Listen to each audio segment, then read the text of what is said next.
Waiter? Yes, sir. We got a flat tire or something? I don't know, sir. I know we ain't due to stop for another 6 hours yet. Well, so what?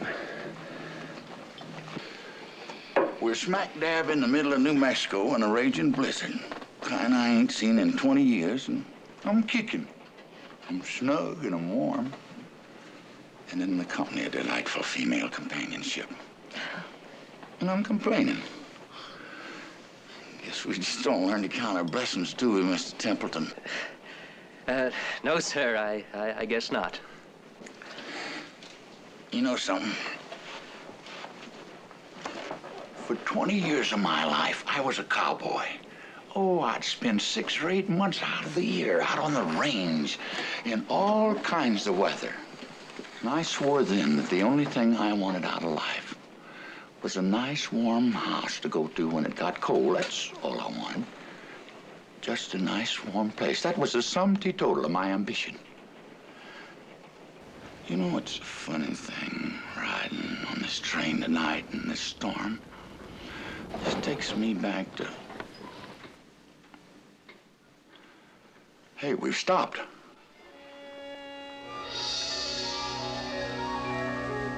Daddy! Oh, Mr. Conductor. Yes, sir. We've been here about an hour. When are we going to get started? Nothing to worry about, sir. Our generator went out. It'll be about 10 or 15 minutes. Conductor, you're sure you're not lying to us? I'm a Sunday school teacher, ma'am.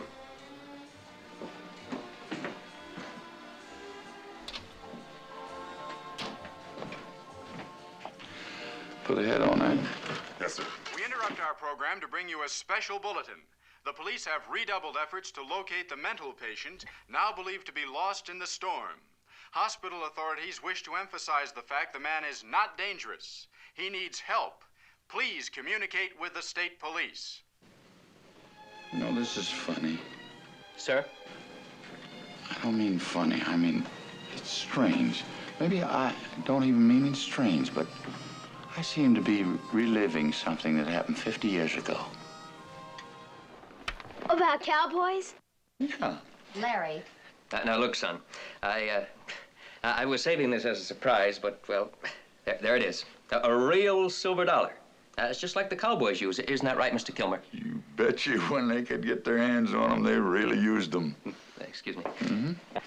Now, there you are, son. That's yours if you can manage to do just one thing. Now, if you can manage not to interrupt while Mr. Kilmer is telling his story. No, I don't mind the boy talking. That isn't the point, Mr. Kilmer. This is a rather involved family affair. It concerns a young man who talks more than is good for him, who needs discipline, and who should not be given a reward for doing the things he should do.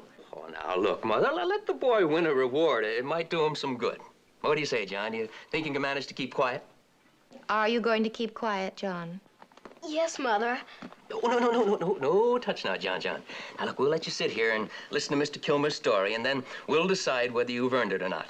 Won't take more than 10 minutes at the most. There. It was in 1905. Show you how broke I was. I took a job as a sheep herder. I had 500 sheep, 2 dogs, and a horse for 6 whole months. Now, son, you want to show that to the boys back home, don't you? He liked to had you that time, didn't he, son? Well, aside from the fact that a cockroach is the lowest form of life, I guess my job as a sheep herder, I was underneath him. But I was young and strong in those days, and I didn't mind. I tended those sheep for 3 months, and everything was going fine. No coyotes, no trouble with the dogs, and... Well, it was too good to be true, and then all of a sudden, up she come. Trouble? Trouble is right, sir. A storm. The worst storm ever. She come up fast in the middle of the night, and by the time I had woke up, maybe there's 5 or 6 inches of snow on the ground. I started looking for my sheep, and I couldn't see my hands in front of my eyes. Dogs barking all over the place. I went the way I'd tied my horse, and I had to feel my way along the ground. Found the place, no horse. The reins was still tied there, but the horse was gone. Then I tried to make myself heard by shouting at the dogs.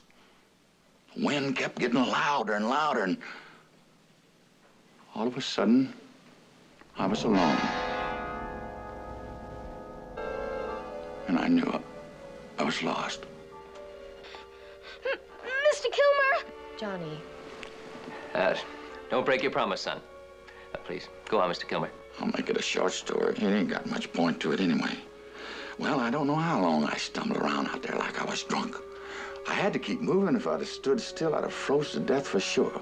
Well, how long kept it up? Guess most of the night. My feet got so cold I couldn't feel them anymore. I just kept pushing them up under me, pushing them under me. Didn't have any idea where I was going. I didn't know whether I was dead or alive. And all of a sudden, I knew I was dead. Sir? Well, all of a sudden I looked up and what I see? A light, a great big light. You know, like a band of angels coming after me. Sure, I was dead and in heaven. But there's only one thing I couldn't figure out. How did it get so cold up there? But that light kept coming at me. Like maybe a billion candle power. And then I heard a sound. I knew what that light was. What was it? Train? It was a train. A genuine locomotive come right at me. You see, I was standing right in the middle of the railroad track. Well, I got out of the way fast and I hollered, you know, like a cowboy. Yee-yah! Them days trains ain't like they are now. Man stood outside and hollered, you could hear him. Nowadays, old Gabriel himself could stand outside that window and blow his head off, and we wouldn't hear him. You know why? This is two-ply glass. Makes the finest kind of insulation. What happened? Oh. Well, they heard me. Fireman heard me stop the whole doggone train. Mr. Kilmer! Yeah, what is it, boy? Larry, take him to bed. As far as I'm concerned, he's forfeited the $1. Take it away from him and put him to bed, then perhaps we can have a little peace and quiet around here. Now, look, son. You keep your eyes on that watch. Now, I'll give you one more chance, old boy. Now, you try not to say another word, and we'll try to make another deal for the $1. Okay? I'm very sorry, Mr. Kilmer. Go ahead. I'm sorry. Well, it was a cattle train. It wasn't going very fast, and headlight had picked me up anyway, and they hauled me on board, and that's the end of the story. Now, look, I told you it wasn't a very good story. It's just except, you know, riding this train tonight in this storm, it kind of reminded me of something. I enjoyed that story very much, sir. I enjoyed it very much indeed. Yes, sir, you know, stopping this train tonight out in that storm, I've just felt like that I've been here before sometime, Mr. Templeton. Oh, what's the name of that song? Where or When? It's built on the same theme. It's as if you're living something that happened a long time ago. I know that feeling. That's exactly right, Mrs. Templeton. The name is Mary. Mary. Yes, ma'am, that's it exactly.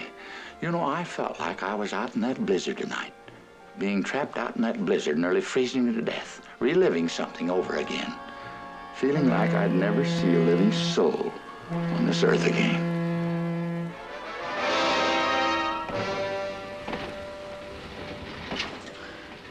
Hey, the power's on.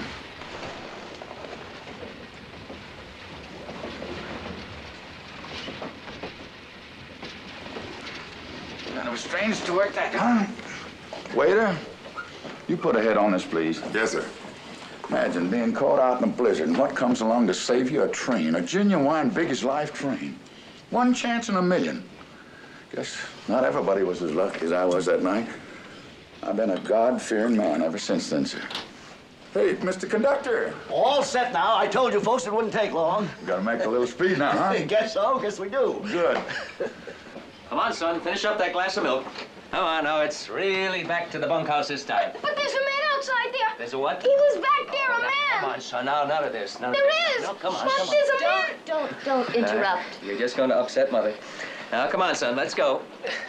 Well, Mr. Kilmer, do you think John has earned his $1? I know he's made 1 or 2 breaks, but on the whole, what do you think? I think this old cowboy's earned that pokey, and I vote to give it to him. What about you, Mother? Oh, give him the $1 and put him to bed, for heaven's sake. All right. There you are, son.